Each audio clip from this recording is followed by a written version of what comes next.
disc jockey? What do I say? Jack of all trades. Yeah, Jack. Yeah, okay. He works for High Plains Pundit, and I'm going to turn the microphone over to him so he can get us started. All right, it's great to be back here tonight, taking requests until 10. Some of you do know who I am, and my name is Dan Butcher. I am the publisher and editor, chief bottle washer, chief everything of High Plains Pundit. Some of you probably know me on social media as HP Pundit, so that's who I am. I am the namesake of the website. Although over the years it has developed from what it originally was. To kind of give you a little bit of my background, High Plains Pundit was launched in 2009 as a simple political blog. Since then, coming into 2017, it has grown into a multimedia news and information website. We have approximately 15.5 million page views each month to our website. We bring you news and information in the form of written content. We bring it in the form of audio with podcasters. We also bring it in the form of video with YouTubers, which are called vloggers. We have approximately across the country, we have 40 contributors to our website that contribute content, be it written, audio, or video. I'm also part owner of an organization called SHR Media, which is based in Sacramento, California. That is where we produce and syndicate podcasts across the country. I am also the full-time fill-in host for Bill Martinez Live, which is a nationally syndicated radio show, which is syndicated in over 300 markets across the country. So that's kind of a little bit about my background. Tonight we have some really good folks here, and I'm really excited about the group that Judy and everybody from the group has put together for this tonight. To let you know who we have, of course, we have John Mark Blue from the Amarillo Globe News. Amy Sullivan, who's the news director for ABC7. There's David. There's David. We have David Lovejoy from KGNC. We have Mike Gay from FTR Radio. Mike also hosts a local podcast called Cold Dead Hands Saloon. I wanted to make sure that I got that right. And then last but certainly not least, we have Thomas Warren III, who is the editor of the Amarillo Pioneer. I think we've got a really good group tonight. We're going to have a very interesting discussion, I think. If I can get all of the panelists to come over to the chairs over here so we've got the mics.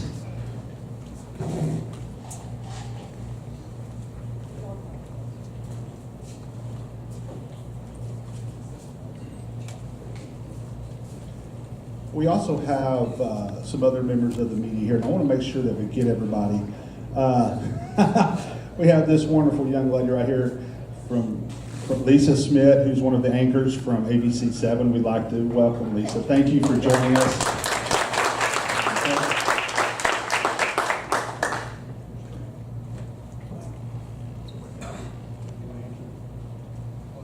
Trent, come here. I want to introduce Trent. Trent, tell me your last name. Rosser. I didn't want to mispronounce it. We have Trent Rosser. Trent Rosser is a columnist for the Amarillo Pioneer.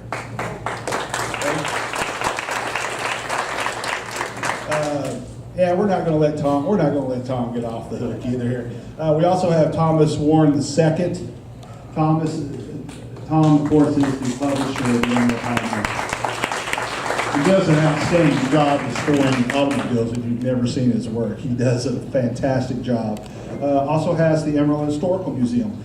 If you've never had a chance to go visit that, please do so. They have a great archive of artifacts there. This is going to be a real simple format tonight.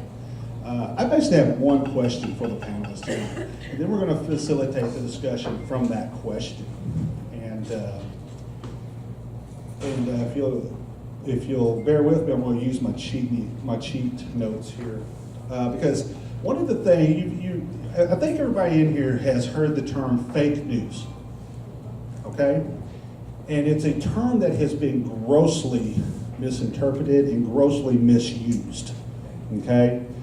And quite honestly, we need to be focusing on truth in the media, not fake news. Now, let me explain, okay? Whether you're a consumer of news, marketing, or communications professional, reporter, writer, media relations expert, or simply someone who cares about the quality of journalism news, the current overuse of the term fake news does us no good, ladies and gentlemen. We need to quell the myths and start talking about truth in media instead. Now, here's the bad news about fake news. First of all, the term itself is dangerous. News, by its very definition, is about facts and reality. The job of journalism is to uncover and share truths with the public. Its central purpose, its reason for existence, is to inform society about events, people, and issues. Putting the objective fake in front of the word news doesn't qualify the type of news being referred to in the sentence, like saying local news or in other news. It's far more treacherous because putting the word fake in front of any noun, in essence, negates the noun. The spread of the term fake news more broadly invalidates the meaning of the word news. Secondly, fake news preys on and deepens the lack of its news literacy among consumers. Bogus information has always been a threat to journalism.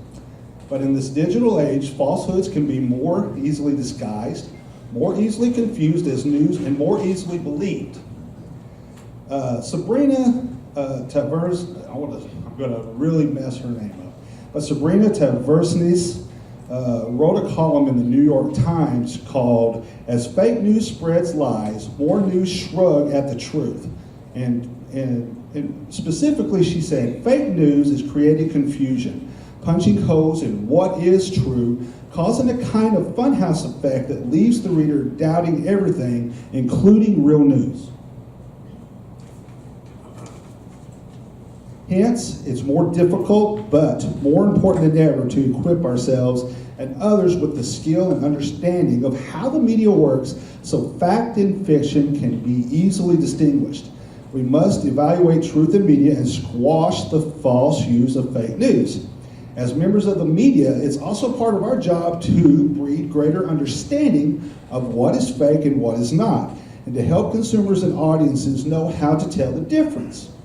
Here's some examples. Fake news is made up or totally distorted statements. This is not fake news. Media mistakes or errors. This is fake news. Bogus claims are hoaxes.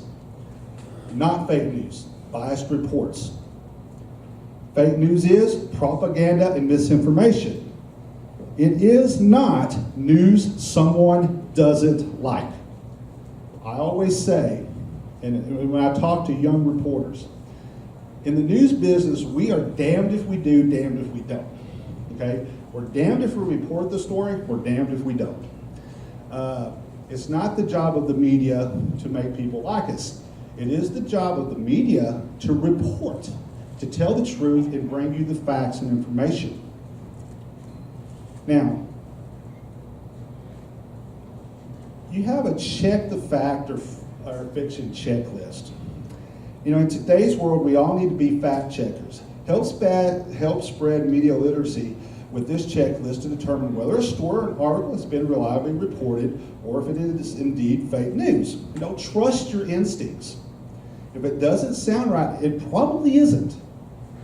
Be critical. Do your own research. Do a quick search to see if there are other stories that could either collaborate or disprove the piece.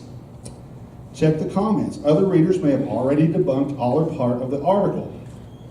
Now, this is very important because, especially being a website such as mine, okay, we have to separate opinion from hard news when reading.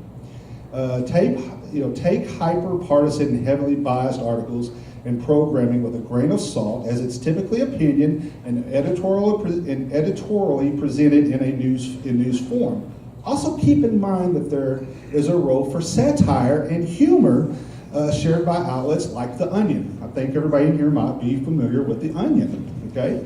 But it is not real news. As the fake news phenomenon pervades the news industry and places the press under unprecedented scrutiny, the question is no longer where do you get your news?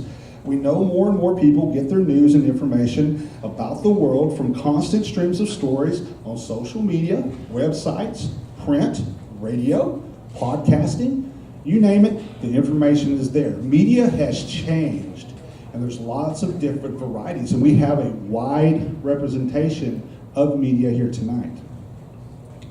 Now, that brings us to the question of the night.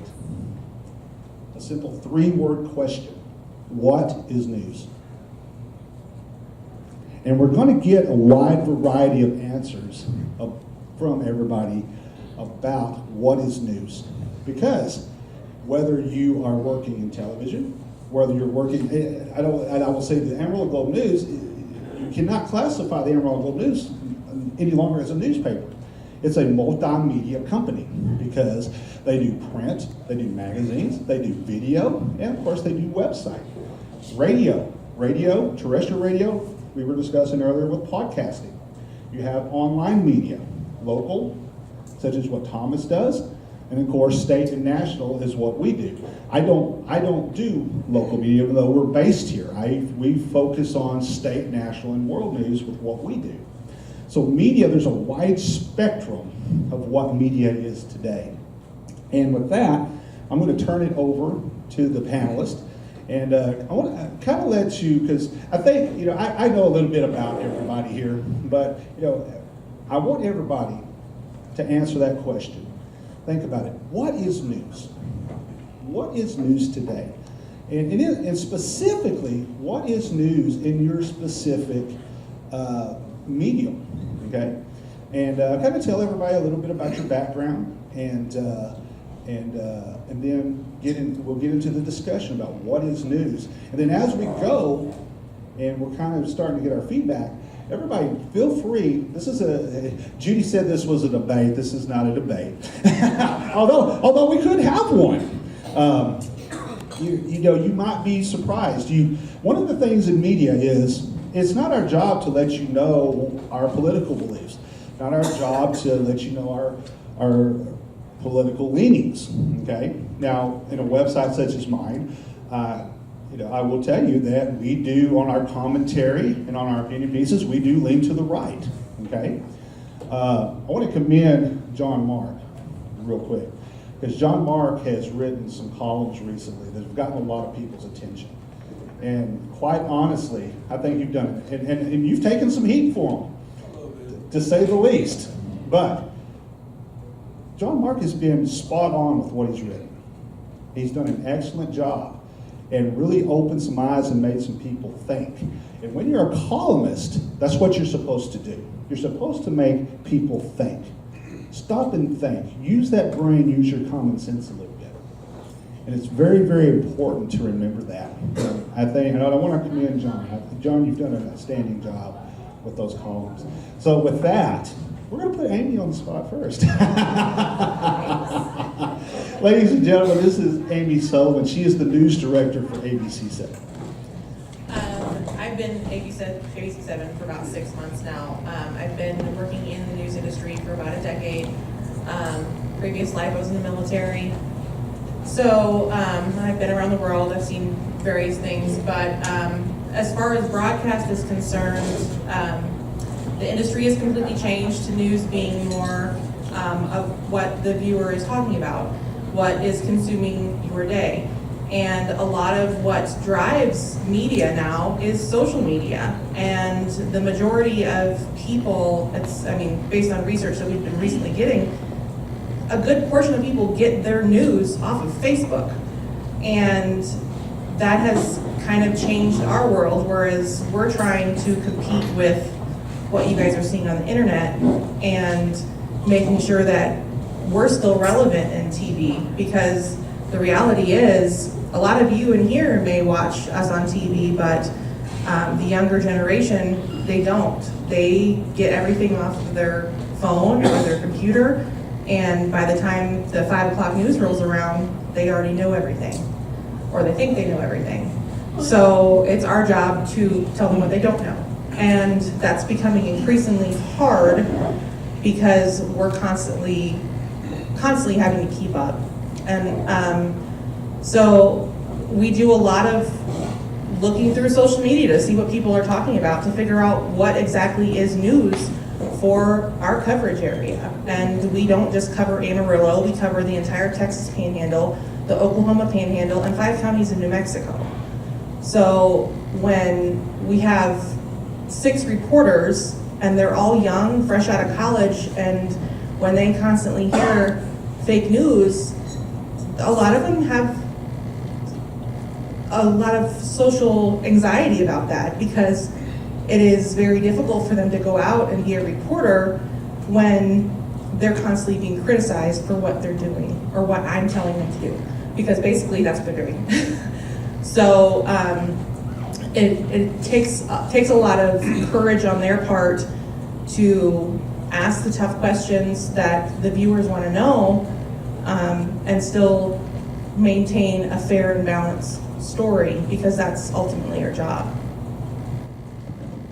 Amy, I want to ask you this question real quick, because one thing I noticed about ABC 7, and this is an observation from me, is that I look at your website and you do so much more than just TV. Okay, and I made that, and that's what I pointed out with the Amarillo Globe News, AGN Media. It's a multimedia organization now with very different products, and you kind of do the same thing in the TV industry as well, particularly with, and you see, I think you see it more on the local level than what you do on the national level, because not only are you doing the newscast, you're doing the morning shows, you're doing the noon, you're doing the 4 o'clock, the 5 o'clock, the 6, 10 o'clock. You also have a lot more news and information on the website now. You're also getting into video streaming. You do some video streaming live on the website. A lot of you, and Lisa can probably attest to this, that a lot of times when they see you guys out in the field, especially, and I'll use the devastating train crash that we had in Panhandle. A lot of the reporters out there, they didn't take a big film crew with them. You were out there with your iPhone. You were literally standing out there like this, and you still do it. Would you address that? And it happens, it's kind of happening across the country now, is we have what they're called one-man bands. So it's a reporter who does everything. They shoot their own video, they edit their own video, they write everything, they do everything on their own, and they have to keep up with social media. So because so much news comes from Facebook, Twitter, and other things, they have to find a balance. So they have to get everything on Facebook before the other stations do. They have to get everything back to the station so we can get everything on the website. So they're literally running 90 to nothing from the time they walk in the door. And especially when there is a breaking news situation like a train crash or a shooting, they may be doing something else, and then they have to drop whatever they're doing and run and essentially start all over. So when you have someone who's literally doing everything by themselves, and you can see some of the reporters we have, they're little girls, and they're lugging a 30-pound camera around with them, and their phone and their tripod, and they're having to do it themselves, and a lot of them wearing heels. So it's not an easy job. It is a thankless job, and they work long hours. A lot of them work 12 hours a day. They do get overtime, but they used to not though. they used to not. And let me tell you, I hold that over their heads, because I'm like, I used to work these days and I didn't get paid for it. Sorry to interrupt. She's absolutely right. I'm like, well, they should get overtime. she's right, because it is a more recent thing for our industry. I didn't get overtime. I know she didn't get overtime. You guys didn't get overtime either.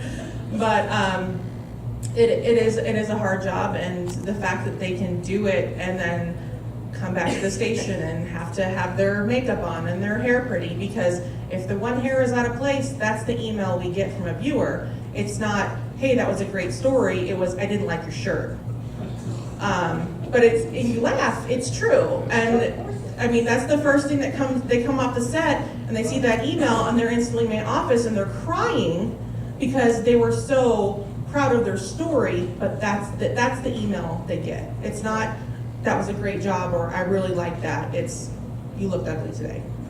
So it's kind of crossed that barrier, because we are in your homes every night where people feel like, hey, they're my friend down the street, I can tell them what I think. But that email that you think is just going to one person actually goes to everyone in the station. So then everyone in the station sees, oh, Lisa had an ugly shirt on today. So they have to get really thick skin in order to deal with it. But it's a thankless job, honestly, especially from our standpoint, the TV. I'm sure they can all say the same, but. Well, I'll address that too, and I want to go to John Mark, is that I will tell you that everybody up here and that's doing this, that's working in media, there's not anybody up here doing it for the money. Okay, because there's none of us up here getting rich. you know, radio, television, newspaper. It doesn't pay a lot, folks. There's a misconception sometimes that, hey, these guys get paid a lot of money. That's not the truth. David Mooney's he's nodding his head. He knows I don't make money. Yeah. But these guys up here, you get into the news business because you have a passion for what you're doing, especially when you've been in it a long time, such as these two guys we're fixing to get to here in just a minute, and myself. This is something that's a calling for us. It's something we believe in. It's a passion, and we're very fortunate to get to do this for a living, whether we make a lot of money or not. So I want to come to John Mark, because over the years, a little bit of my background is I was in the newspaper business. I worked for Morris Communications, which up until the day was the owner of the Amarillo Globe News, and of course now they have new ownership with Gatehouse Media. I worked for CNHI, Hearst Communications, etc. So I saw the fallout firsthand of the newspaper industry and what happened when the advertising money collapsed. David and I were talking earlier about the early 90s when that happened to the radio industry. Television has been affected as well. Even online media, such as myself, I don't sell advertising.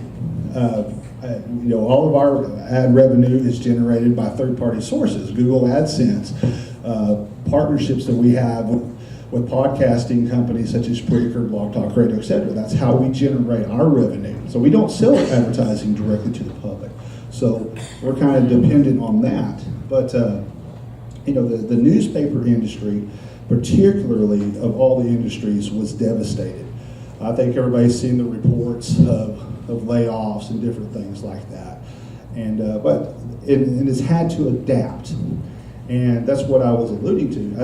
The Amarillo Globe News, people are surprised when they find out the Amarillo Globe News puts out Amarillo Magazine, puts out some of those different shopping magazines and stuff that you see in the stores around town. They've a lot of video, a lot of different things that you do. It's no longer print; it's multimedia. And I want to kind of get John Mark to address that a little bit about some of the changes that have affected that and how it has affected news reporting from that standpoint. Well, it certainly has. I mean, technology, good or bad, has affected just about everybody in every facet. And I'm not talking just media. I mean, if you look at retail giants like Sears and Penny's, they're hanging by a thread. I'm assuming one of them will go in the next year or two. Locally, you're looking at Hastings. Who would have ever thought Hastings would go down? They've gone down. And you can just go on and on and on. And in the media, certainly ours has been affected, television, newspapers, radio, it's all been affected because the advertising dollar is not there anymore, as much anymore. It's going to websites or Dillard's will have their own. Dillard's doesn't need to advertise with us anymore. They have their own, they have their own Facebook. I mean, they have their own website. You can order there. So it just goes on and on. And so what has happened is that, in the media, all of a sudden your budgets are smaller. You don't have as much money, and that translates for us into staffing. We have to do with much less in terms of just pure numbers than we could have imagined. When I came here back in the Stone Age of the 80s, early 80s, and I eventually became sports editor before I became a columnist, our sports staff was the same size as our whole newsroom staff is now, virtually. We had 12. Now they have 3. And our newsroom staff has been really cut. And that's just not us. That's industry wide. And that's not just newspapers, that's television, that's radio. You're having to do in the same things to cover, and the same responsibilities are still out there. You're just trying to have to do it with less. And the bottom line is, and I don't really like this saying, you do more with less. You don't do more with less, you do less with less. And so what has happened is that unfortunately, depth of coverage for us, the things that we can cover have been drastically affected. We barely anymore, for example, cover county commissioner meetings. All of our public elected officials coverage seems to go to the city now because that's where most of the quote-unquote news are happening. But I could just go on down the line and look at what we once did because we had more staff to what we can do now, which is sometimes it's just getting to the next day. And that's just the reality. And because you're seeing media giants now, if they're not, they're all struggling, but some have collapsed. And that's not going to, I don't think that's going to go away. So it's going to be very, very interesting to see what the media landscape looks like in 2022, 5 years from now. I don't think we all know. I think some of us on this panel probably have an idea, but I don't think any of it's good. So what has happened is that, you don't want to, but you've had to make compromises just from a manpower standpoint. Really. Let me ask you this, John. We're seeing more and more, and particularly in my case, in digital media, is because, like I said, the type of news and information website that I have and type of company I have is completely different than from AGM Media, completely different than what Thomas does, Dan Report, completely different. We focus on podcasting versus terrestrial radio. But one of the things is, we've seen a lot of consolidation, and obviously that's what has led to the new ownership of the Amarillo Globe News, the Lubbock Avalanche Journal, and all the other publications. This didn't affect the Amarillo News. This was more so all of their entire newspaper division off to Gatehouse. But one thing I'm seeing in the future of media is partnerships, and we do a lot of partnerships in our news coverage and different things that we do. And the Globe News has done the same thing, with local TV and stuff in the back. And my personal opinion is we're going to see more of that. We're going to see more contraction in the industry. And I think, but also at the same time, we're going to see more diversification too, I think, because you can't just keep doing the same old things that you've been doing. And that's what led to the creation of KGNC and Jay Ritchie joining you guys there in different aspects. And I don't know if that ever came to full vision as to what it was originally envisioned to be, but I think it's become a nice aspect within the website itself there. So what do you see the role of partnerships in media? Do you see, the Globe News in more partnerships, whether it be, of course, obviously you're a member of Associated Press, but you've now entered into a new partnership with USA Today. Do you see more of that where you would be obviously you have a sistership relationship with the AJ, but do you see more of a partnership with with a digital outlet such as the Texas Tribune, which the Texas Tribune has more correspondence in the Capitol than any other news outlet in the state?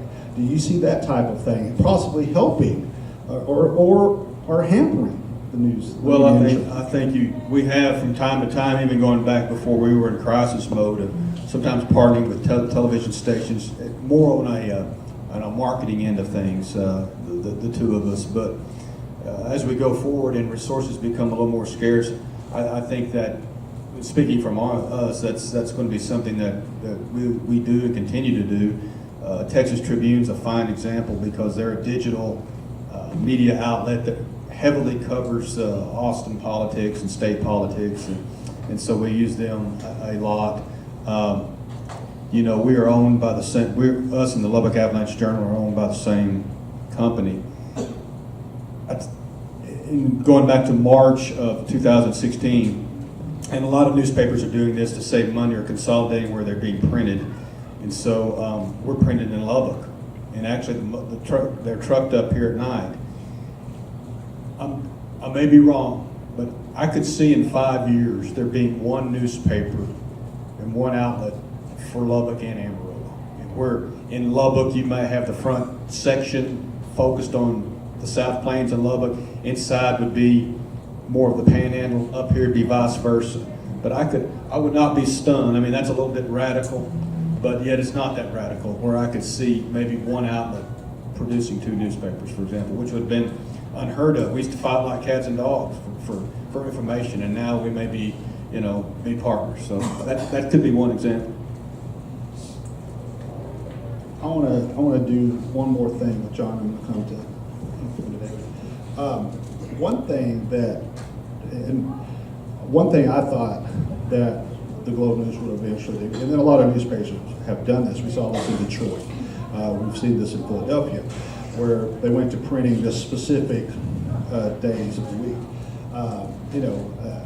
In the newspaper business, I've worked on the editorial side. I've worked on the circulation and marketing side, and we had talks even back in 1999, 2000, consolidating into going to just our heaviest print days on print.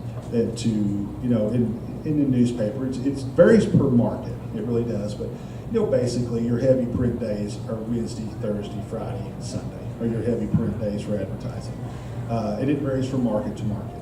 Now I'm speaking from a small market's perspective.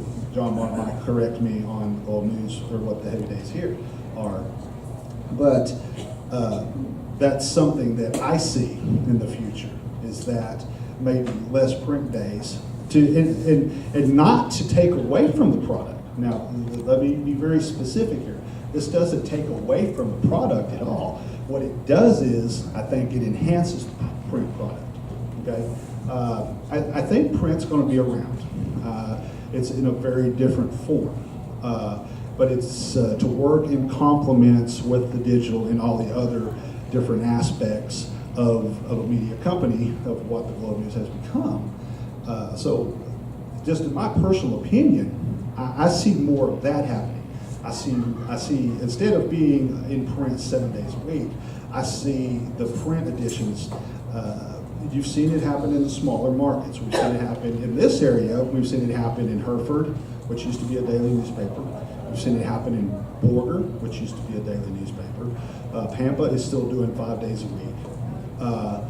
But I see the regional papers and eventually the large metros going on their print products, concentrating more on their heavy days, putting more news content in those days, and also to amplify their advertising a little bit. Obviously, less print, you have less cost, more revenue. But it has to be worked in conjunction I think one of the big mistakes that a lot of media companies have made, this is not newspaper, but I think television, radio, and everything, is that they have not worked their products together. I think the print product has to enhance the digital has to enhance the print product. That's true. Yeah, there are several papers that have scaled back their daily, how many times they print. Ann Arbor, Michigan, which where the University of Michigan is one that completely did away with it. Probably the biggest one is the New Orleans Times-Picayune. I mean, New Orleans, it's one of America's most famous cities. And, but in doing that, some other local papers have kind of tried to capitalize on that somewhat. But, you know, our publisher insists that the Globe News print product will be around to print my obituary, and I said, well, how long am I going to live now? I hope it's not till 60 or so. But I think you will see, you know, that's always the next step, is cutting back how many days the print product appears. And I know a lot of people that are older, they like to hold it in their hand, and that's probably going away somewhat. And but because the two most costly things that a paper has, their two biggest expenses are the two P's: people and paper. And we're getting rid of people. I guess paper's the next thing to go. But you know, I can see that in the future where regional papers like the Globe News may be coming out 3-4 days a week, something like that. And but we'd still update the website constantly. But people who are used to that newspaper say, hey, you know, I'm out 3 times a week. But not exactly true, but yet they don't have that thing they can hold in their hand that they remember, you know, all their lives. So that may be what we see next. I want to come to David, and of course this is David Lovejoy. He's from KGNC. A lot of you also hear him on 100.9, the Eagle as well. And he is still DJing and as well as doing news and a little bit of everything. And I actually came across, as I was looking for bio information, and you know, the radio industry has, you know, it's faced challenges. You know, newspapers have you know, their first thing was they had to face radio, then you had to face TV, and then the internet. Now everybody's had to face the internet. And then, of course, there's some of us that, you know, have changed and become new media, you know, whatever you want to call it, for internet media, new media, etc. But, you know, the radio industry is one that's weathered very well, okay? And there is a phenomenon called podcasting that is very popular now. I know that for a fact. we have 800,000 listeners to our podcasting page on our website, so it's very, very popular format, and it's something I think that is being enhanced with terrestrial radio. I think terrestrial radio has done a very good job, but with that, even talk radio, which, you know, KGNC AM. Talk radio, in case everybody doesn't know, talk radio was founded on conservative talk shows. Conservative talk shows, since the founding of talk radio, conservative radio shows have been the lifeblood of talk radio. And it's a little bit of a changing landscape, especially here locally. You're seeing, correct me if I'm wrong, but you have a real friendly competition, so to speak, with the other talk radio station here, and we've seen a lot of developments where it's more locally focused, real locally focused, enhanced news coverage. You know, even on your morning shows, your websites, etc. So, kind of explain what's going on in radio as far as news coverage and how it is changing. Well, I consider myself lucky to be here. Everybody on this board, I'm probably the newest in the field of journalism and radio and that sort of thing. I'm an old veteran, Army Ranger, and born and raised here in Amarillo. And radio has been dead many times. Television killed radio. MTV killed radio. Internet killed radio. but radio comes back, satellite radio killed radio, but there's nothing like getting in your car and being able to turn on something for free. That is what has kept us here and being able to distribute information immediately, right away. Going on air when we had wildfires this past spring, I was able to go on air up to date with information on the hour, on the half hour. That's something that sometimes, unless it's a major breaking story, local news station won't interrupt programming. Unless it's severe weather or something like that. The newspaper has to wait till the next day to print it. So we're able to do a little bit more different things to push local content, because you've got, every news channel. You've got CNN, CNBC, MSNBC, Fox. You have all those outlets for national news. We're able to concentrate on the local stories, the local events going on here in the city. What we have to do, and what all of us are having to do, is we're having to go across multiple platforms. When I write a story for radio, for air, I have to also make a Facebook post of it, a website post of it, to go across all of our platforms, because those avenues are drying up, the old avenues of revenue and how we support ourselves. The base of it, radio, is drying up. Not as many young people listen to the radio. Not as many young people get their information from radio. People, you said earlier, it's about consumers. News is an article that you consume. And it's one of the things in my brief career in journalism, there's no such thing as conservative news or liberal news. There's just the news. What you make of it is your job, your opinion, how you take it, how you ingest it. And one of the main things I tell people is, if you buy a new car, do you go in and buy the very first car you see? Do you go in and buy the very first house you see? You go to different sources, you look at different things, and you have to consume news that way. The same way, you have to look at different outlets and kind of glean the truth, find the facts. And that's the job of the media, is just to put the info out there, and it's up to the consumer to use it to its best ability. You brought up a real good point, and I want to bring this up because a lot of times you get the distinction, and you get there's a difference. There's the conservative media outlets, there's liberal media outlets, there's the legacy media outlets, there's the progressive media outlets, et cetera, et cetera. Now, let me explain that a little further. What you get into is what I call agenda journalism, okay? And what you'll get into, I make no buts about it on our website on where we lean. We do lean to the right on our commentary and our editorial stances. And I will share my personal lean. I consider myself, I share this with somebody else, a conservatarian.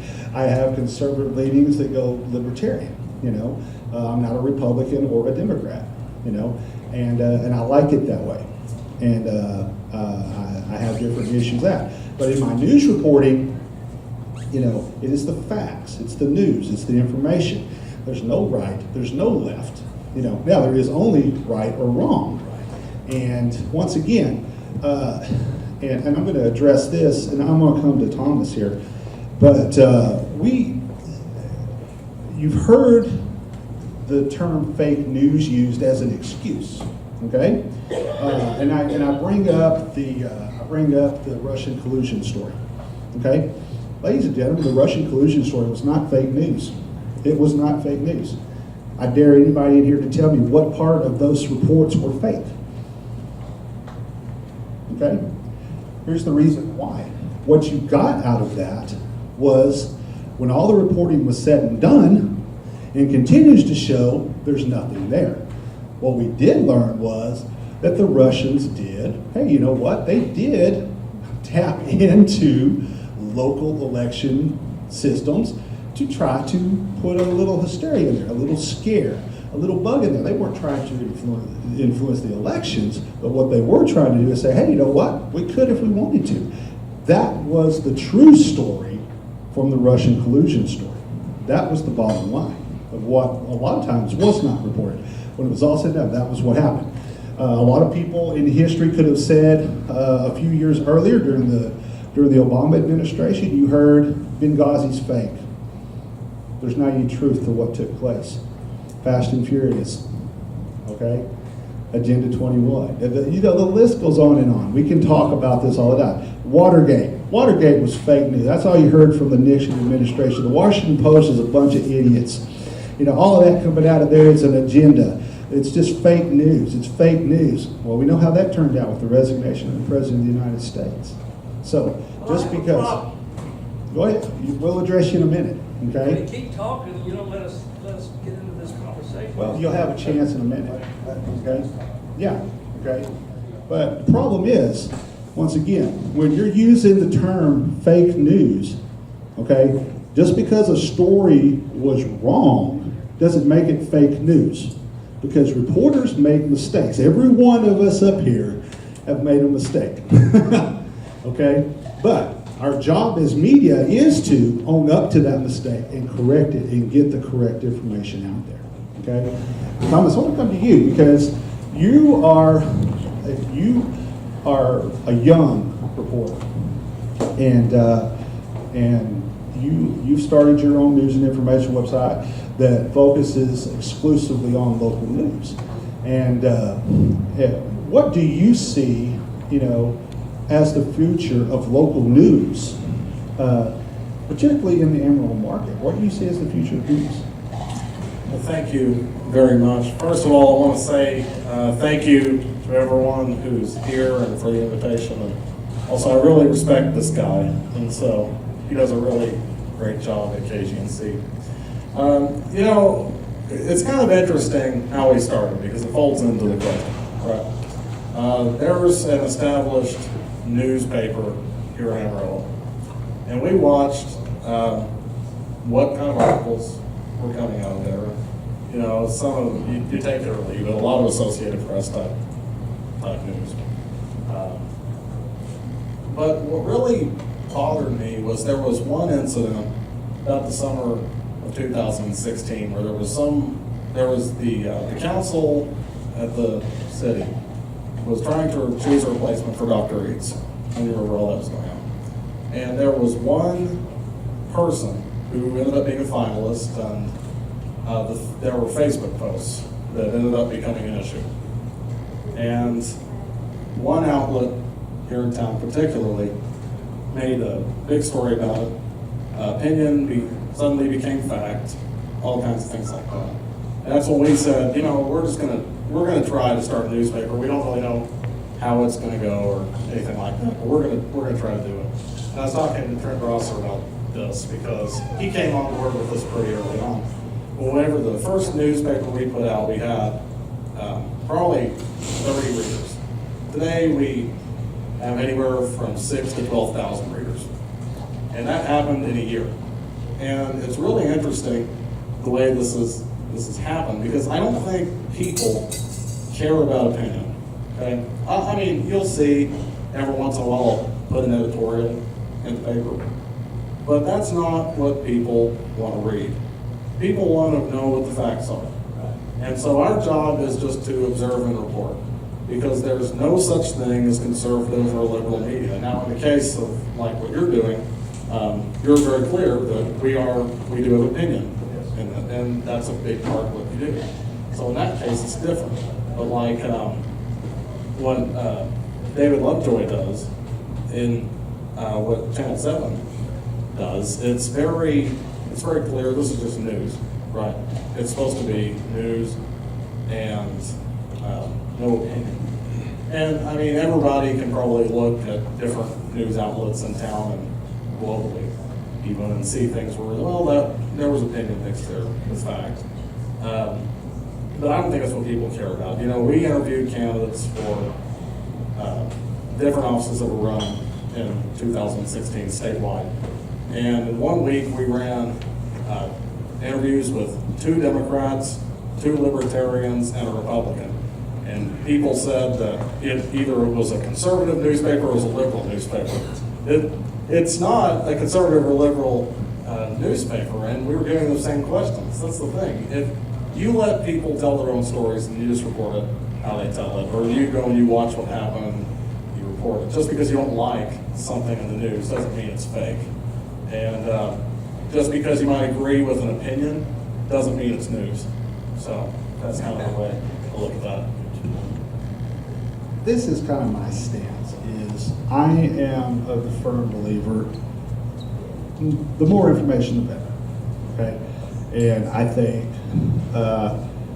different media outlets enhance each other. Of course, there's competition. There's competition, you know, I don't directly compete, but across this entire thing, every one of you are competitors as well for advertising dollars.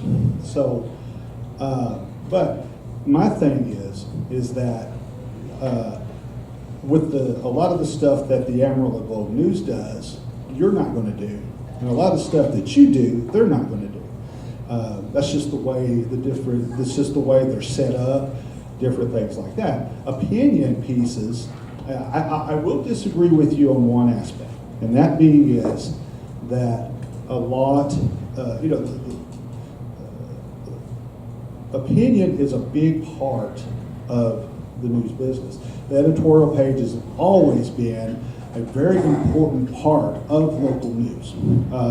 Not so much with radio, not so much with television, but it has evolved because you do town halls, you have talk radio, okay? Newspapers have long, of course, the term yellow journalism was coined by a company, by the founder that I worked for, William Randolph Hearst. But newspapers, one of the big things, and this is why I feel local media is so important, is because the role of it is a big part to enhance the community. Okay, it is to report the facts, it is to report the news and information, but it's also, especially if you do this too, when you do your opinion pieces, when the Globe News does, you know, when Dave Henry is doing on the editorial page of the Amarillo Globe News, what the previous editorial guy did for the Amarillo Globe News. But bottom line is, you know, the editorial page has always been something where you voice that opinion but keep it separate, and it's often been used to enhance something in the communities. And I want to address something because and I want to get everybody's opinion on this real quick, because this was a discussion right here that we were having while we were eating dinner, and that was the fact. And I just want to get this out of the way because we know it's going to come up, and it's the impact. Everybody's going to want to hear everybody's thoughts on the impact.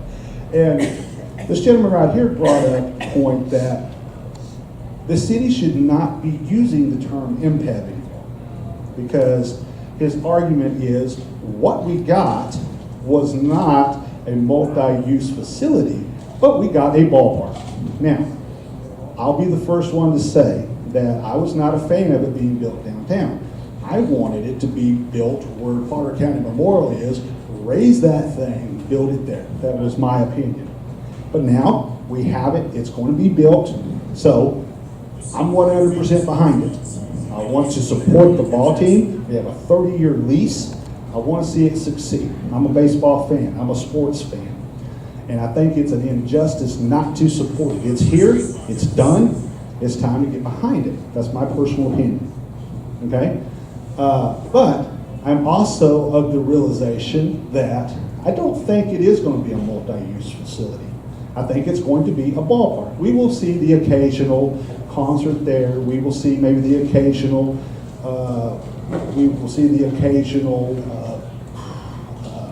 Chamber of Commerce thing. You know, I see them moving the big Chamber Barbecue and all those events and all that type of stuff there. But my question is, you know, from a journalistic standpoint, is it correct to keep calling it an MPEV, or does it need to be a ballpark? Does it need to be referred as a baseball stadium? and I'm asking for this gentleman right here because that was part of the conversation. And I'm going to put John Mark on the spot first, because you know John Mark has been one of the big supporters of bringing baseball back. Well, I was just talking about that with another guy last week, and to quit calling it an MPED, because it's not. It's a stadium. It's a baseball stadium, and the city has it. I think they have it. Can use it 12 times a year. But quit apologizing for it. There's only 32 AA baseball franchises in the entire United States. This is a quality entertainment that only goes to a select few cities. So quit apologizing for it. If you don't want to watch it, you don't have to pay for it. Unless you're staying in a hotel. I echo what Gary Pittner, who is the retiring chairman of the Panhandle Regional Planning Commission, said. He was highly respected. He said, "I never in my wildest dreams would have thought we could have had a financial package available for a $45.5 million baseball stadium.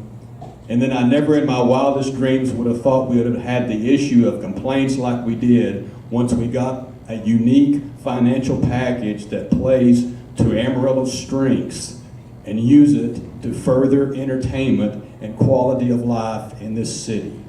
And no, it's not an MPEV, it's a baseball stadium, and I think it's time people quit apologizing for it and embrace the fact that we're only one of 32 in the United States that has a AA minor league baseball franchise. It's going to help downtown, and we can go kicking and screaming into the 21st century, but that's where we're headed.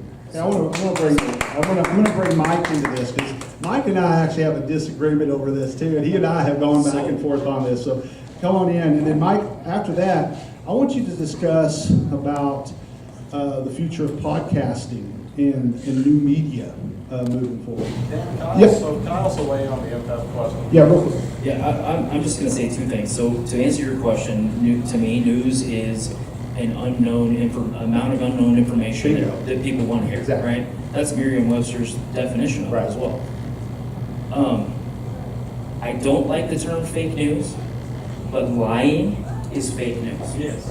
Lying that you don't want to hear people apologize, and I'm not talking John Mark specifically, I'm just saying, if people lie, that's fake news. Exactly. Now, if you're tired of hearing people complain about your decision to make the MPED, maybe you shouldn't have done that. Maybe you should reevaluate before you move forward and spend $45 million. I'm just saying. That's what our listeners want to hear. They want to hear my opinion, and Tommy's opinion, and everybody else's opinion about what is going on here. That's it. To lie to the public is fake news. Right. Whether it be news media, whether it be a state senator, which we have that happen. People lying is fake news because it's an unknown amount of information you're feeding someone. If that's a lie, that's fake news. So I hate the term, kind of like hot takes, right? Right. Today's shooting was one of those things where, it's a horrific event, and I'm passionate about that as a gun guy. But I hate people telling me I can't have an informed opinion, and I do, because I'm a gun guy. I'm a trained licensed instructor. So I know about firearms, I know the regulations around them. But for somebody to tell me that my opinion is a hot take because they disagree with it, I get that quite a bit. I want to come back to Tom's real quick. That's one thing I addressed in my opening remarks. Misinformation is fake news. But lying and misinformation. Exactly. Real quick, Tom. So I disagree with John Mark. And the reason I disagree with you on this is it's okay for a journalist to have opinions, right? Because I certainly have opinions on the MPED, but we're not going to get into that here, because that's not what this is for. What I have an issue with, though, is opinions spilling out onto the front page and onto the pages of news, right? Because I don't like the constant MPEV talk fest, I guess is what it is, because we do report on the MPEV when there's something significant that happens with the MPEV. But to write an opinion piece, market it as news, put it on the front page about how great the MPEV is, or to represent journalism as, well, okay, we could talk about journalism all along, but let's talk about how great the MPEV is. I don't think that does journalism or media any good service. And actually, I want to come I back. say I'm a columnist, and by definition, a columnist is an opinion writer. And so that's my job. I get that, and I'm not accusing you specifically of lying. What I'm saying is and I'm specifically talking about events that go on every day, right? We tell somebody, or we have somebody on another news channel who's not represented here tonight, so I'm not gonna say his name or what it was, but he made a comment live on the air. It was a bald-faced lie, and he knew it. And he did not retract his statement on the air. Here's what I, yeah. Let me finish. So I'm extremely agitated at this because these guys are professionals. I'm not a news reporter, right? I'm a pundit. I share what I think and how I think, no matter what people think, right? These guys are professionals, and people that do that damage their reputation. Yeah, here's what I would say about what this is, and this is my opinion from the different coverages of what I got. Okay, because once again, I'm doing the state, national, so I have an objective outside view at a little bit of One this. other thing I'm going to add is I get instant feedback. These guys don't. John's got to wait. David's got to wait. Tommy's kind of got to wait. But I get instant feedback. I've got comments from people that have been watching. David, your neighbors love you. By the way. Don't they? So, I mean, there's all kinds of things that I get instant feedback because when I do my podcast, you do yours, we're constantly watching these different streams of input. These guys don't have the benefit of doing that. Yeah, one of the big things that we do, and this is something that's very important to me, and happens and you've been involved with some of the threaded discussions on my Facebook. I'm lucky. I have a very decent social media presence. I have over 300,000 followers on Facebook, so we get some very in-depth and engaging conversations sometimes. Sometimes we have to moderate it and weed it out. But one of the things is I think reader engagement, viewer engagement, listener engagement is very important. Okay, that's why when I do live podcasts, I don't screen calls. When I'm on nationwide radio, I don't screen calls. I want those calls as raw as possible. Exactly. Because I'm an opinion guy. Exactly. And I get some of the most conservative people, and then I get some of the most liberal. We're not a conservative or liberal. Now to be fair, this is my outside opinion, and then I want to move to the questions from the audience and what we saw in news reporting on the impact. And this kind of falls into, hey, was some of this fake news? Was it not? Was there an agenda driving the ballpark? Well, yes, there was. People wanted that state. I mean, just like there is an agenda to redevelop certain parts of town. We've now got an agenda to starting to redo the barrio, North Amarillo. There's different people passionate about different things.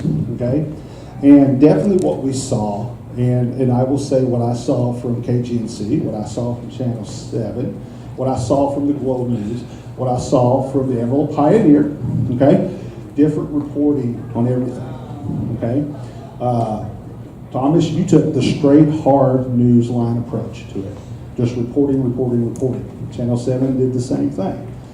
The Globe News took, because they do have columnists that write. Okay, John Mark makes no buts about where he stands on it, where he was on it. Okay,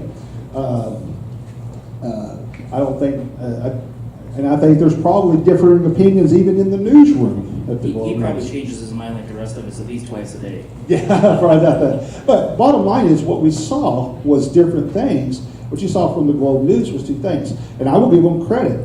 There were some hard questions that they asked as well on some different stories. But there also was, they definitely, because the publisher, Les, he was certainly in favor of that ballpark coming to town. The editorial was definitely, the opinion was in favor of that. So you did see opinions coming out that were published in favor of it coming here. You did see some negative reporting. You saw a lot of positive reporting, okay? And what I saw was, from my personal standpoint, was a lot of different reporting and a lot of different opinion from a lot of different sources on that. Bottom line is, and I think everybody up here agrees, that thing's a ballpark. Lisa, you want to jump in on this conversation? Just check. Okay, we're gonna. I had told everybody. Hold on, just let me do this real quick. Oh, go ahead. You had asked another question, and that's where I thought podcasting was going. Oh, I'm sorry. No, Go it's ahead, fine. please, because that's important. I want to get to the question. I think David might agree. Podcasting has probably hurt radio a little bit, Yeah. but I don't think it's done nearly the damage that MTV did. Right. No. But I think the way we do our platform is we try to do it. We broadcast live over the internet. Right. We have some terrestrial stations that we work with. We do broadcast across the country, AM stations here and there, between here and Michigan and back to the West Coast. But our approach is we want everybody that comes in and does a podcast to do what they want to do. We don't limit, our people don't have any limitations on that. There's no FCC regulations, which thank goodness for IB finally, I can't afford that. But at the same time, I think a lot of people look to David and emulate what he does. And more so than any other medium, because all the guys I look up to are DJs or old school radio guys that love to talk. And guess what? They give us a great informed opinion. And he does probably more homework on one given topic than a lot of us do in a whole week. Okay. I'm gonna move to the questions, and I'm gonna start with Judy's question first, and I'm actually going to answer this question. And Judy asked, news seems to be overwhelmingly run by liberals. Of course, you know, this is a conservative organization that is putting on this event tonight. Does this cause you a problem in broadcasting to a conservative area? Now, this is what I find, Judy, okay, because I do appeal nationwide. We're a nationwide website. Even the state. Okay. But my answer is no, because different people are going to be drawn to different things. Okay, they're going to be drawn to different types of media. You're going to have people that prefer a website, that prefer different things like that. Okay, and so let's come across. Who do we want to throw this at? You know what? Let's throw this at David. I just, you know, does anybody in this room know how Walter Cronkite voted, or David Brinkley? No. It's not my job to put my opinions. I just can give you the news. It's not my job to be what my social agenda is, what my political agenda is, and that's the difference between what me and this young lady can do that the other three can't do. He's a columnist. He has his own paper. He's a podcaster. They can. You can express your opinion. You can. I don't get that choice. My job description does not say, well, David, how do you feel about that? It has nothing to do with how I feel or how I think about it. I'm just there to deliver a product, deliver the news, give you all the facts, all the figures, and then you take that, digest it, and do what you want to with it. That's you know, you hear that, and my dad's 82 years old. Born in the South, a black man, I cannot think of anybody more conservative than my father, because he had to be, and he's never voted Republican in his life. That term conservative and these terms we like to put on things to define them sometimes don't work in the real world, and that well, it has a liberal bias, and that, well, certain stations and certain news information outlets do have a bias one way or another. But it's up to the consumer to make that choice and to shift through and find the facts. May I ask David that in response to what your father was, your father's a Democrat, right? Yes. I was a Democrat back in the 60s. Right. Okay. I'm Yes. 77 years of age. There you go. And I've evolved. And you involved? Now then, I see an upset with Robert E. Lee. Robert E. Lee is a Democrat hero. And so we have people calling him a right winger. Well, Robert E. Lee is not a right winger. This is where we get into the terms and how we want to identify and how we want to address things. Right. We can talk about the Dixiecrats of the 60s, who were all Democrats, strong Democrats, right, who turned to the Republican They Party. did not. That's a lie. So See, that's a lie in the history. Strom Thurmond didn't go from the Democratic Party to the Republican Party? He's just one out of. But there was many. There But was he's- many. no, there The weren't. party, the Southern strategy. No, Hillary Clinton. The Southern is from a strategy. Democrat. The Southern strategy was based on that. But as a person in media, I don't belong to the Democratic or Republican Party. But your dad is a Democrat. My dad is a Democrat. He's a lifelong Democrat. My My question mother to you, was a but why does that matter? Yeah. Well, it's because we define Republicans conservative, But we here's the define Democrats But- liberal. It doesn't matter That's in the it. media, his job is to report the news. That part's fine. Right. Right. That part's fine. But- It's just that the but- media reported about Robert E. So Lee. is my dad a dope smoking, free loving hippie because he's a Democrat? No, he's a conservative. You can't find a more conservative. This man hasn't had a drink of alcohol in probably since he was 12 years old when he snuck some shine Well, does he back in wanna the see- South. does he wanna see Robert E. Lee statue So of that? my dad's opinion on the statue has more to do than what his politics are, just like my opinions on Well, the that's why I statue. said, if you reported that Robert E. Lee is a Democrat hero, I and didn't- you I want to didn't remove report- the Democrat, I think that's a fine idea. I didn't report in my job when I reported on the Robert E. Lee statue or the name or the Sure. statue in the park.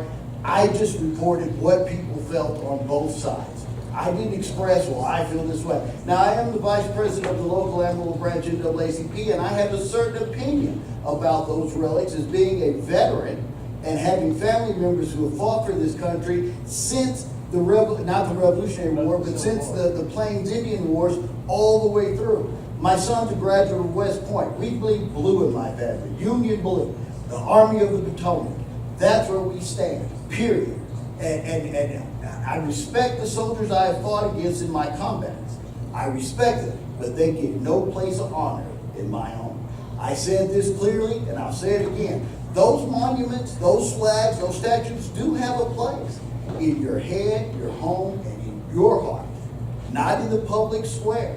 And that's just the fact of the matter. I have relatives from my dad's younger sisters were part of the 60s revolution, the Black Panther, and those sort of things. I don't want them going around throwing up a power fist and throwing on dashiki. That's your thing, not mine. And it shouldn't be bled over into how my children are raised and how I have to explain this to them. That's the issue. You want to put a title on Robbie Lee. Well, he's a Democrat or Republican. Let's get past that. Let's get past putting those titles on it. Let me jump in because we got to move on real quick because you and I disagree a little bit on the statutes, and and this is the great thing. You and I can disagree. We can have a wonderful conversation. Then we can go across over and have a beer. Exactly. You know what I'm saying? That's the way conversations should be. You shouldn't be out in the streets burning things, destroying things. Right. You know, that's what we shouldn't be doing. We should be having dialogue like this. My personal opinion on the statues is they should be used as a learning tool to teach history so that history doesn't repeat itself. Right. That is my personal thing. So should they be moved to museums? Should they do what? I think different things need to be addressed in how they are used, but probably to be used as a teaching tool, something like that. Exactly. So I want to move forward, and there's nobody, but this question is going to go to Mike. Do you feel that the issue of gun control is being addressed in a balanced manner? Let's specifically address media. No, I don't. I don't believe that guns in general are addressed by the public in a manner that represents good, honest gun owners and those that are afraid of them. Everybody has an emotional response when something comes up. I mean, as you can see, I've calmed down a little bit since we started because I'm a little irritated at a whole bunch of things, but not these people. I want to make that very clear. I'm able as a grown man to discern when I am mad at David, which I have no reason to be. I just met the man. And when I'm going to be mad at somebody who's, busted my window out of my car. I mean, there's a huge difference. But no, gun control and gun violence are not addressed in our country in an appropriate manner, no more so than police violence is addressed in an appropriate manner.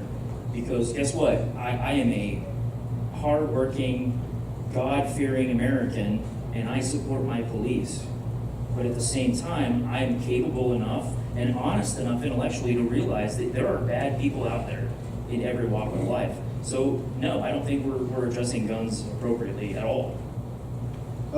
Next question is going to go to Amy, and then the next one's going to go to John. Amy, well, August. Who decides what news stories are covered on TV? That's a very interesting question. How do you decide what stories your reporters are going to cover? Rock, paper, scissors. You guys ever play Yahtzee for that? No, we base it on what's going to be the most impactful for our entire coverage area. What's going to appeal to the broadest audience, because ultimately our goal is to get the most amount of TVs on our channel. So we want to make sure that we have the best coverage of the story that's going to hit the most homes, so that we have more eyes on our station than 10 or 4, because that's how we get paid. So in order to decide those things, we have to, it's a discussion. Now, if you are asking about national media, we have zero control over what goes on NBC, whatever Lester's reporting on, whatever Dave is reporting on. That doesn't come from us. They're not in our office. We don't have their direct line. And people do ask that, so no. Now, this is a very interesting question, and I'm gonna specify before I ask this question is that my personal policy is not just my personal policy; it is our editorial policy that we maintain with our news organization. And I think Thomas maintains the same thing. But we do nothing off the record. We do absolutely nothing off the record. Now, some reporters will say, well, that will hurt you as far as having sources, different things like that. I have felt that being fair and honest builds my sources. So that kind of leads to this question. Now, real quick, you need to clarify. If you Yes. have a source that comes forward with information that it may endanger his own life, you would protect that source with your Yes, honor. we would. So Yes, we that's a would. difference that people need to Now, understand. that is a difference. That Because is a most difference. people in the public Yeah. don't understand it. What I That's- mean by off the record is specifically when you're talking with public officials, anything in a public setting, different things like that. That, any conversation, that's how a lot of news stories break. A conversation is begun. And once that conversation is begun, it has to be followed upon. Now, this kind of addresses something you're talking about, and I want John Mark to address this, and we've heard a lot about unnamed sources, and especially in a lot of the stories being run by the Washington Post, New York Times concerning Donald Trump, in particular the Russian collusion story. So the question is, why should the public believe a news reporter based on anonymous sources? Well, that's a good question, and most outlets will try to avoid unnamed sources as much as possible, kind of because of that. You want your information on the record. I think, and you want people to be held accountable, but there are times when you do have unnamed sources just to get accurate information that you might not otherwise get. I think there's a big difference in somebody who's taking a shot at somebody and calling somebody a name and you not using their name. That usually does not fly. That's poor journalism. That's just being petty. If somebody wants to use their name, then you look at what they're saying, but you never run an unnamed source if it's something like that. If it's for information that you might not otherwise get, then you really have to look at that closely. The most famous one of that is Go Ran All the President's Men. Deep Throat, which was Mark Felt with the FBI. One of the most corrupt one of the most corrupt administrations in our country's history, likely might not have been brought down if not for unnamed sources like that. So everything is not black and white in terms of that. Most outlets do not want to use that, but sometimes it's unavoidable just to get information. If you're going to do character assassination, no, that's a whole other realm, and I know just anybody up here would never do that. Let me address that, and then I know Mike wants to jump in. Then I have a question for everybody on the panel. I just have This a question. Go ahead. I want to reference something that happened in our city with the former city manager, right? Call 911, the tapes were leaked. So I'm guy number one, and I don't have a problem with that. I never once tried to be an unnamed source. But I did have an issue with some people, not saying John, but I had people accusing me of assassinating the guy's character. All I did was air his own phone call to 911. So would you consider that character assassination when you're just basically putting information out there? No, that's public record. I mean, that's totally different. I'm just saying, if someone was to take a shot at an elected official, but don't use my name, no. Yeah, no, I agree. Yeah, and what I'll tell you is when we're talking about, there's a fine line when you're walking with on the record, off the record. Now, you can have everything on the record, but have sources remain anonymous. Sometimes you have to protect those sources, okay? And there's different things going on. But when you do use unnamed sources, you never use one source. You always have. That's correct. And I you did did a source, by the way, but but it was clear whether it was on the tape. And I had more than one. And even in Watergate, even when they were using unnamed sources, they verified 2, 3, 4. Hey, Brad, they made sure. I want another confirmation on this. That's exactly right. Most places have a 2 or 3 source confirmation, because if you say something, then the next follow-up is, well, who can confirm this? And if somebody else can't confirm it, then you're probably not going to go with that story. Right. And we have a minimum, 2 confirmation, preferably 3 confirmation on when we're doing investigative stories. Tom Petty's a good example. As far as I know, he's still not dead. Right. But I've seen for the last 5 hours on social Right. media, on every platform, that Tom Petty's dead. Right. But recently TMZ said no, he's still alive. So Right. It's depending on the sources and what's happening. CBS has come out that he has passed away. So, lots of different things have come as passed away. What we do know what Tom Petty is, in case y'all don't know, Tom Petty was rushed to the hospital today, cardiac arrest.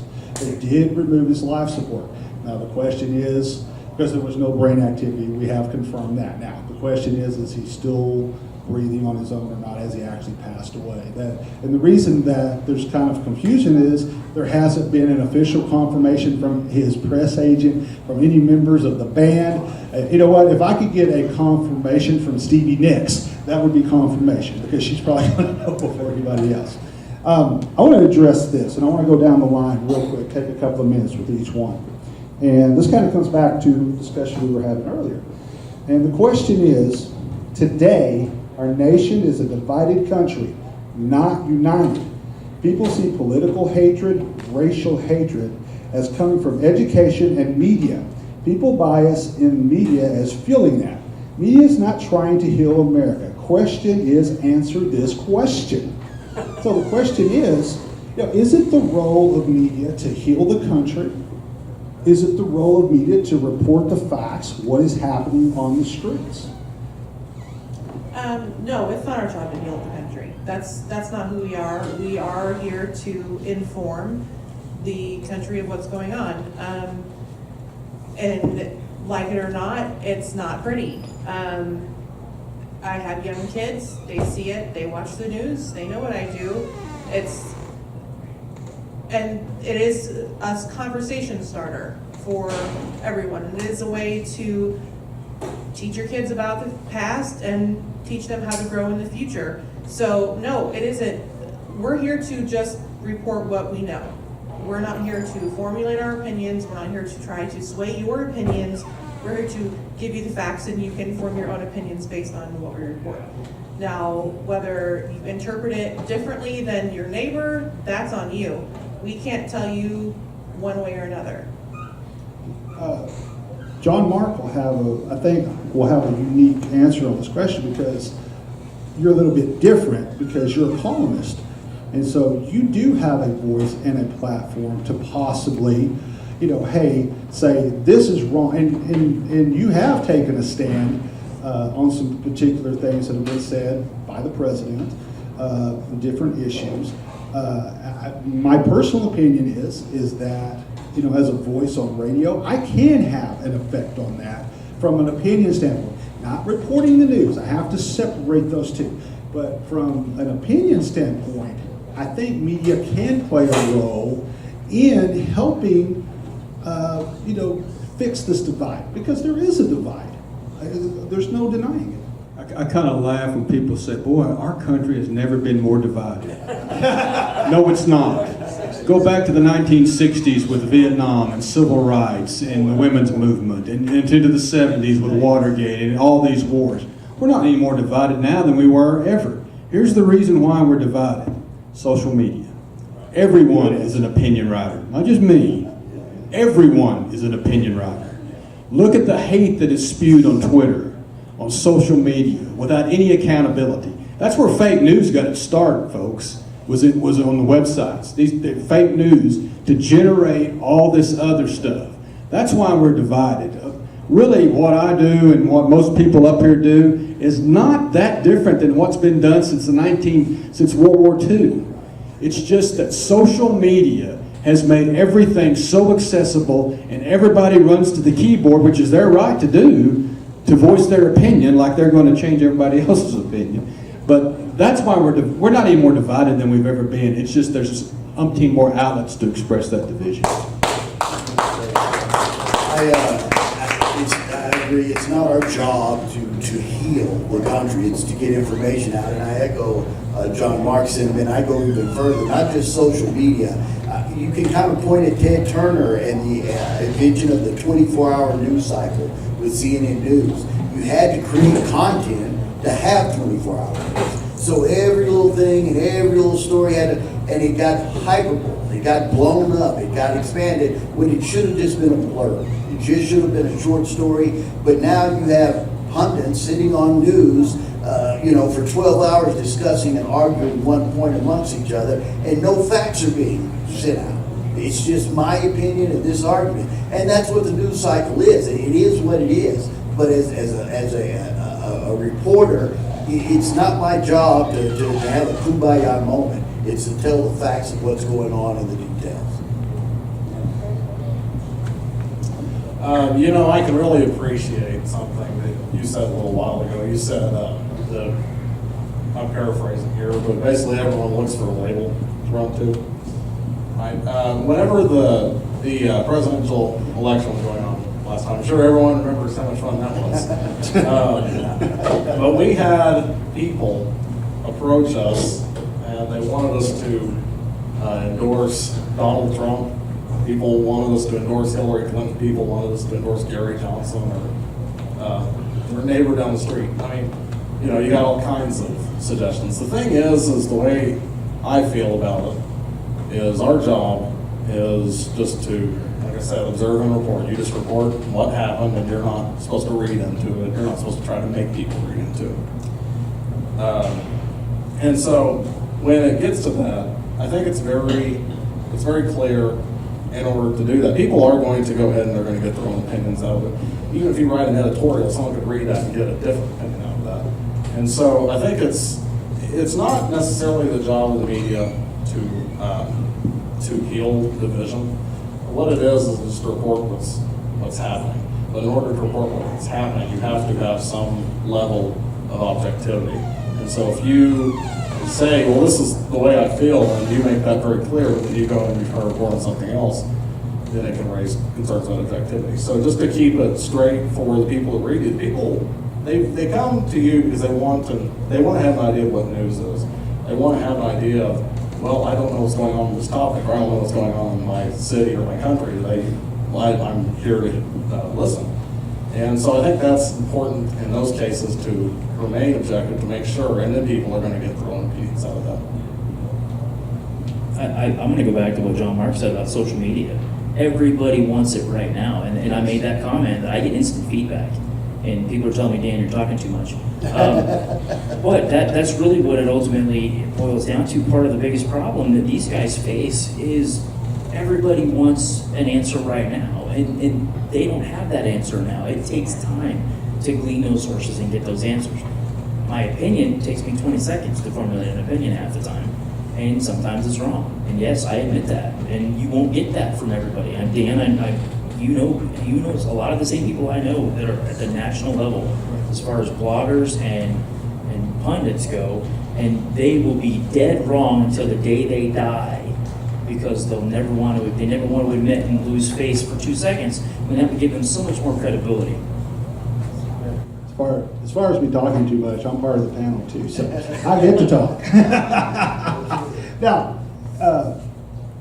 the next question, I'm going to ask you if she wants me to address it or put somebody else, but the question is, fake news is more of an issue on the national level than the local level. What is your main concern about true fake news and why? And I'm going to address this two ways. I'm going to address this with John Mark, and I'm going to address it with Thomas. And Thomas raised his hand first. I'll give Thomas first thing. So, we're going to do three-way answer on this. Do I see fake news as more of a problem on the national level versus the local level? No, I don't. I see misinformation on both the national and local level as a problem. It's a problem all around us. Thomas? You know, this is such an interesting It's a question. hand grenade. Yeah, It's an atomic bomb. It certainly is. So, fake news on the national level, I mean, you could probably go to any source you want, if it's Fox News or CNN or whatever you want to watch or read or whatever. You're going to find things that are more like opinion than they are actual news. But locally, it's kind of interesting because I mean, we can go back to the MPEV question all day long. It's probably a great example of this debate. There was probably quite a bit of misinformation that occurred it's still occurring on, you could say both sides, right? People who were against the MPEV probably had some information that wasn't quite 100%, and then people who were for the MPEV had information that wasn't quite 100%. But I think the big problem with that is it's like I said, there's certain objectivity issues with media. One of the outlets here in town, their head honcho there, or one of the guys, was on the board to put the whole MPEV deal together. And so whenever you're looking for the facts, you have to kind of understand where the sources are coming from and what other biases might be in there.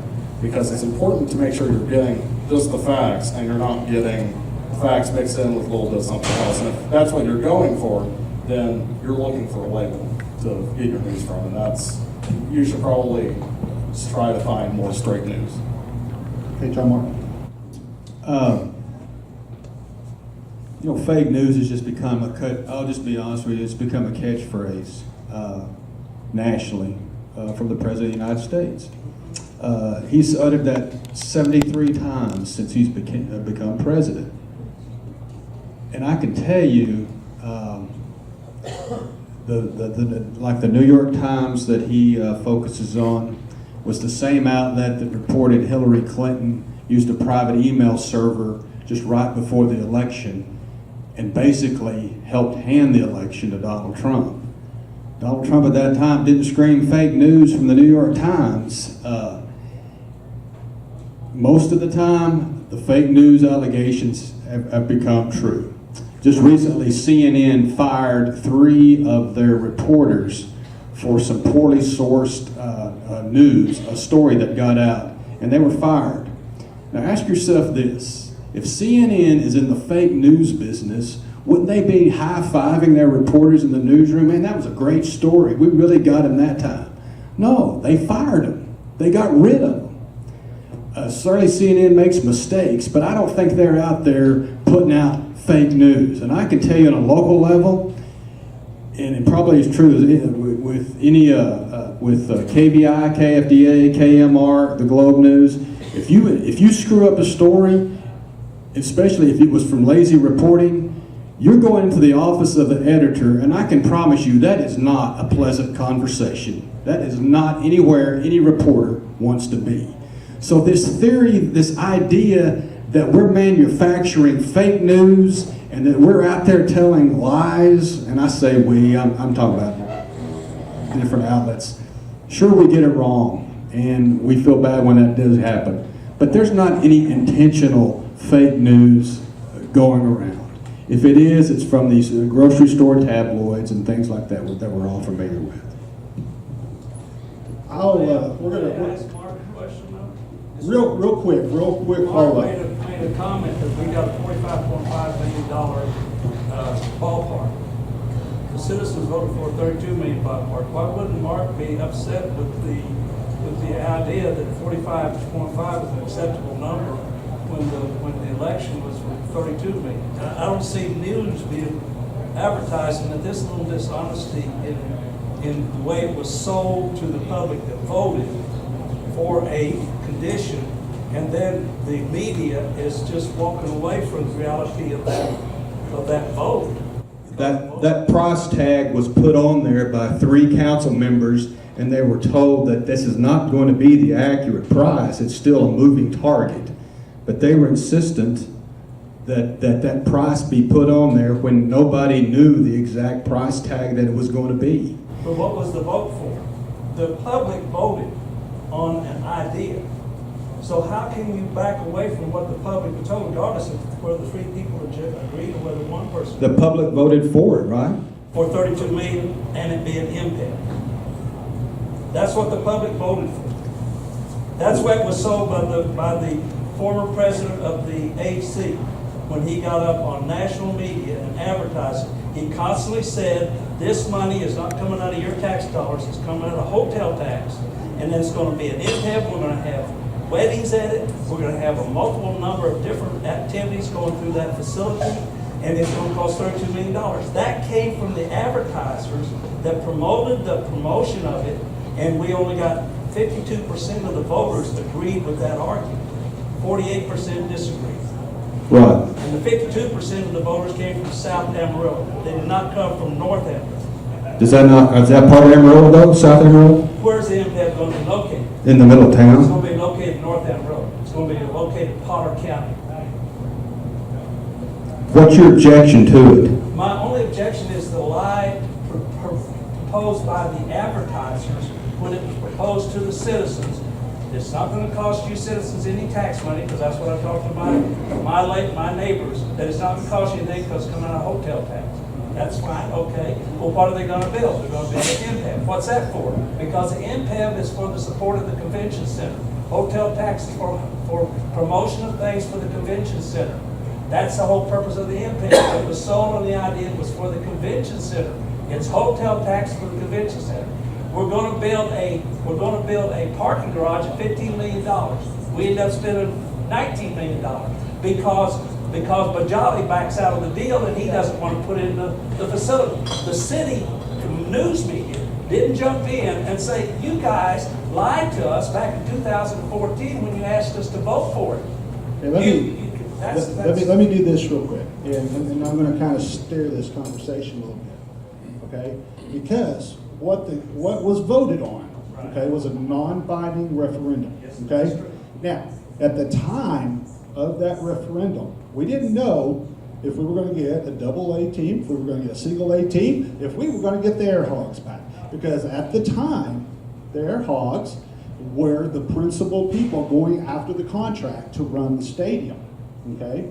And you guys correct me if I'm wrong, I want to hear your opinion on this, but what ended up happening is, as what happens in a lot of these stadium deals, whether it's for a minor league team, football, baseball, professional, what have you, the target moves. And what ended up happening is, when we started getting into the negotiations to bring that double A team here, the requirements in attracting a double A team for the stadium are completely different versus the requirements of drawing an independent team. We could draw another independent team here by simply renovating Potter County Memorial Stadium. But it became a moving target, and you're talking on a multi-million-dollar deal, a difference of $10 million, okay? 15 million, okay?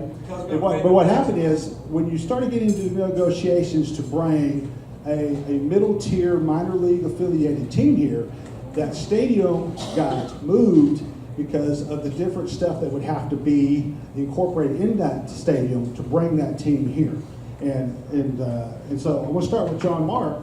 You know, am I correct on that assumption? And I want Thomas's thoughts on it. Well, I don't want to hog this, but real quick, yeah, that's exactly right. They said it was a mistake to put the $32 million price tag on that because nobody really knew what it was going to exactly cost. And when the AA consultants came in, they said you really need to meet certain standards on your stadium to attract a AA team. And they said this is what's going to be the cost, which was more than the $32 million. It was $45.5 million. So it was always kind of a moving target on a price until it was actually approved upon. And that's why there was an argument, there was a discussion in the beginning that there shouldn't be a price tag on this facility because nobody knew exactly what the price was going to be in a nutshell. Thomas?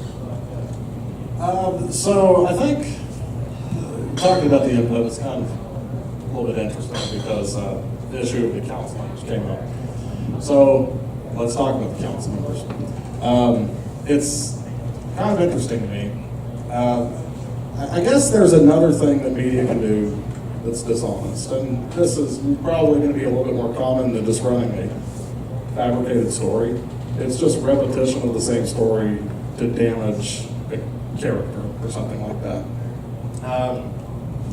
Which, I mean, many media outlets have done. But let's see, what was it?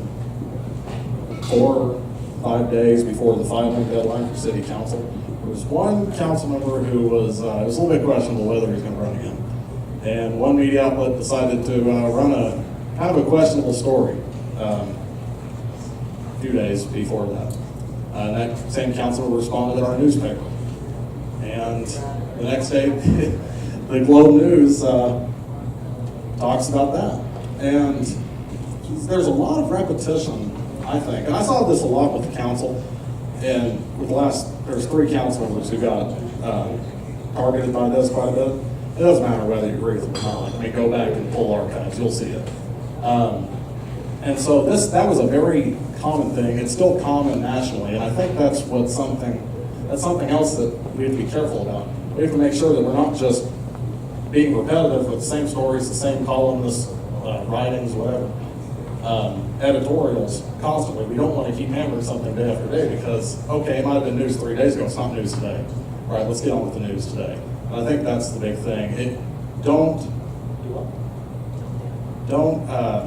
repeat something just because it fits into your narrative. Just repeat what's actually news.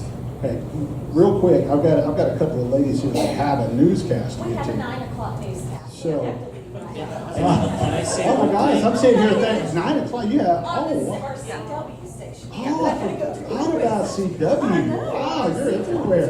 These ladies are Let's awesome. let's It's nice to meet you. let's thank Amy. Amy, thank you very much for joining us. Lisa, thank you for joining us tonight. Real quick, I'm gonna let Mike do this, and then we're gonna wrap up. I want to address one thing that one of our people in the audience said and match up to something that John Mark and David both touched on. When was Watergate? Mark, yeah, so Watergate, you made mention that the media wasn't all over the council for selling the public a bill of goods. I don't believe that it's these guys' job to go after them. It's not 1974 anymore.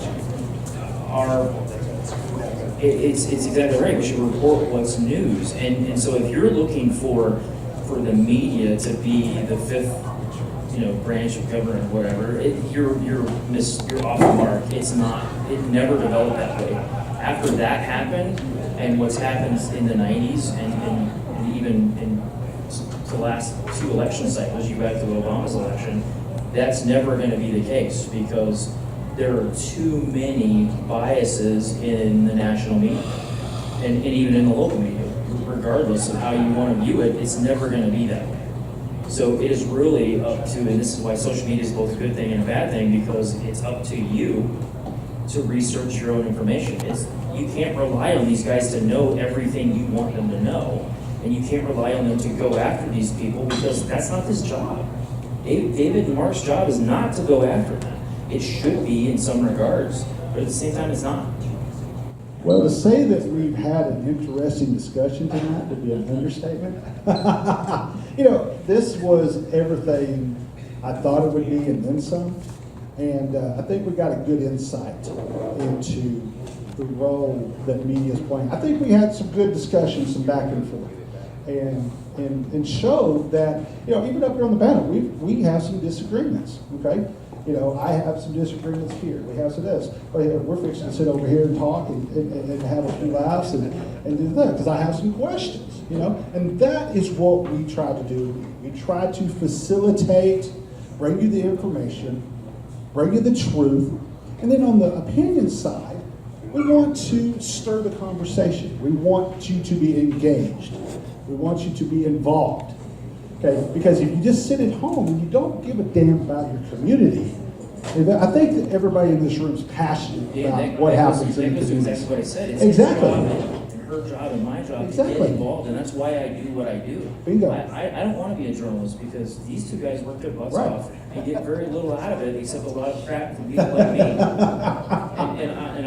I never did a pick on David, but one day I will, I think, probably. And here's the thing. We all have a vested interest in the community as well because, you know, everybody's kids go to school. Everybody is neighbors. You know, we're not up here, we're not doing this for our health, that's for sure. Because you go home, there's a lot of headaches in this business. And a lot of headaches and a lot of sleepless nights. My children who are here tonight somewhere right here can attest to that. My wife who, long story short, when I left the newspaper business and I went into new media, I came and I took a couple of weeks to decide what I was going to do. And I came and I told my wife, I said, hey, I've decided what I'm going to do. I'm going to start a blog and I'm going to start podcasting. My lovely wife of 26 years has 2 questions for me. She says, hey, you know what? I'm behind you 100%. I got 2 questions. What the hell is a blog and what is podcasting? And so that is what has happened, you know? And that is where we're at today. Folks, we're just here to try, we serve the public. We serve the public. And as you see, they're not afraid to engage. They will engage. You go right ahead. The thing that frustrates me is I think news is also a representation of true history, and that in reporting the news has to be a reflection of the true history rather than a reflection of what people's opinions have been in the past, and they keep repeating it as if it's historically correct. So the news, I think, is responsible for correcting the error in the reporting the history. But that's different than Hands building up, it. Yeah. hands up is not a true piece of And news. let me tell you something about news, okay? You're absolutely right. You know, but here's the thing. News does become history. Yes, it does. You know, look back as far as Watergate. Okay? Yeah, Go ahead. like, I hear an Comes. opinion about Watergate, and I watched Sam Ervin in those interviews back as a Democrat, and I was all for Sam Ervin getting after it. So, 50 years from now, or 100 years from now, people are going to look back at what was in the newspapers, on the blogs, on the the radio, whatever. And they're going to, because it's going to be your great-great-grandkids looking at it for school projects or trying to learn what the past is, right? And so I think it's very important that we make news that's just objective, it's just factual, that can endure that period of time, that 50 or 100 years. Because when they look back at it, they're not going to care what I thought about something. People aren't going to care what my columnists wrote. They're not going to care what any of us up here wrote as an opinion. What they're going to care about is they're going to want to find out the fact in order to understand history. So what station is delivering the facts then? Well, that's what I'm saying, is we should all hold ourselves to a higher standard. And I really appreciate what they do at KGNC and I do too. Channel 7. I like that. Let me address something about, you know, news and moving You have forward. alternative media, a lot of alternative media. Yeah, we're alternative media. Me and Thomas are alternative media. But as far as straight news reporting, where straight news reporting becomes history, I mean, two of my heroes are Carl Bernstein and Bob Woodward. You know, everybody looks up to that reporting. Okay, well, Carl, I'm a conservative, libertarian leanings. Bob Woodward probably walks more along the same line. Paul Bernstein is a die-hard liberal, but yet I respect what they do, okay? And, bottom line is, I want to address opinion real quick, and that has to do with the fact that opinions from the editorial page have also become history. They're not seen a lot, but a lot of the opinions in editorials from newspapers past are what helped to shape or inform our communities. Bingo. Is exactly the best example. I would thank everybody for the opportunity to come out and express their opinions, and you guys are the ones who make the difference, because you're willing to come out and be active and pay attention and get the information. So I thank you for your time. Ladies and gentlemen, thank you very much. We really appreciate it. Hope you had some time. If you got a few more questions, they'll probably be more than happy to ask you. Let's stick around and visit for just a few more minutes.